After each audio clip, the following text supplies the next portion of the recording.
Ukraine got a lot of expensive Western toys to play with. They even managed to spook Russia for a month or two with these toys. Then Russia got a hang of it and began demolishing the toys along with their handlers. And now situation is such that the new Ukrainian army chief is sending distress signals. We will tell you all about it. Before that, if you're a fan of non-corporate monetary news and analysis, you've landed on the right YouTube channel. Okay, let's begin.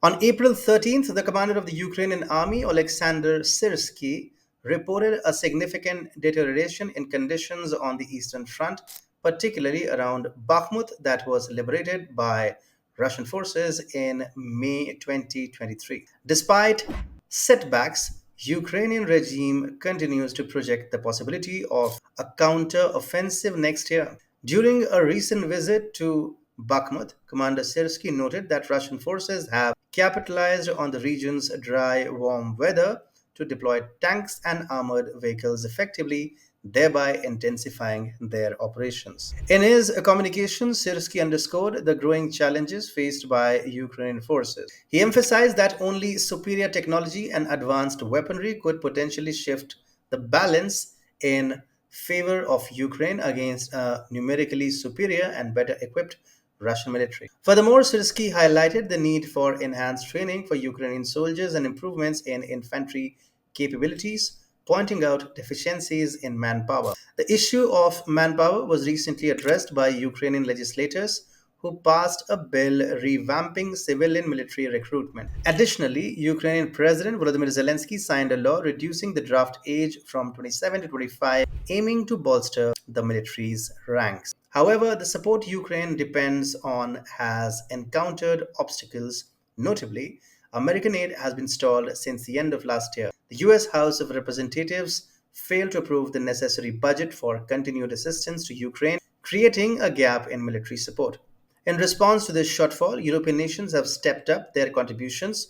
German Chancellor Olaf Scholz confirmed on April 13th that Germany would be sending an additional Patriot air defense system to Ukraine, raising the total number of systems Germany has provided to three. This move by Germany and similar efforts by other European countries come as Moscow warns NATO that any arms shipments to Ukraine, including these systems, will be considered legitimate targets by the Russian armed forces. The European Union's provision of a single Patriot missile system to Ukraine, as announced by German Chancellor Olaf Scholz, underscores the limitations of the EU in terms of large scale military support. This comes at a time when Ukrainian President Volodymyr Zelensky predicts a significant Russian offensive in late May or June, which would result in the complete collapse of Eastern Front and considerable territorial gains by Moscow, exacerbating the precarious situation in Ukraine. Despite assertions from Kiev about diminishing ammunition supplies, there is an ongoing debate in Western countries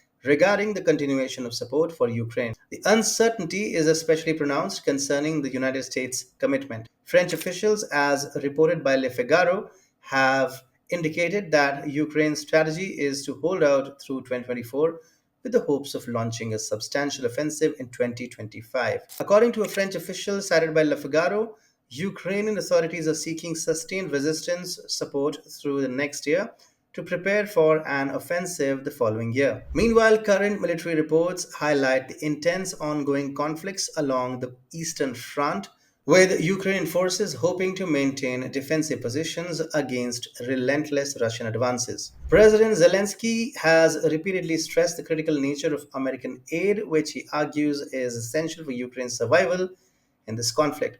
He has directly addressed the US Congress, emphasizing that without continued American support, Ukraine risks losing the war. Given these factors, the prospect of Kiev being prepared to initiate a new offensive by 2025 seems increasingly unlikely. Ukraine faces severe shortages in both manpower and weaponry, compounded by the anticipated Russian offensive, which could further strain Ukrainian resources and morale. The high casualty rates and dwindling number of volunteers have led to low morale among conscripts, challenging the feasibility of future large scale military operations. Moreover, the Ukrainian leadership's aspirations for a 2025 offensive appears overly optimistic, especially considering the failed offensive in the summer of 2023. With Russia preparing for its own major military push, the likelihood of a successful counteroffensive by Ukraine diminishes further. Despite Kiev's continued resistance and refusal to negotiate peace, the unfolding military dynamics suggest a grim outlook for Ukraine's ambitions and the complete collapse of Ukraine's eastern front. So, how many more days will it take for the Russians to completely demolish the eastern front? Let's be a little realistic and say 2 weeks, or three, or maybe even a month. Russia has a knack for playing the long game like it is playing in the Arctic. In fact, the first shot has already been fired. Watch this report to know more.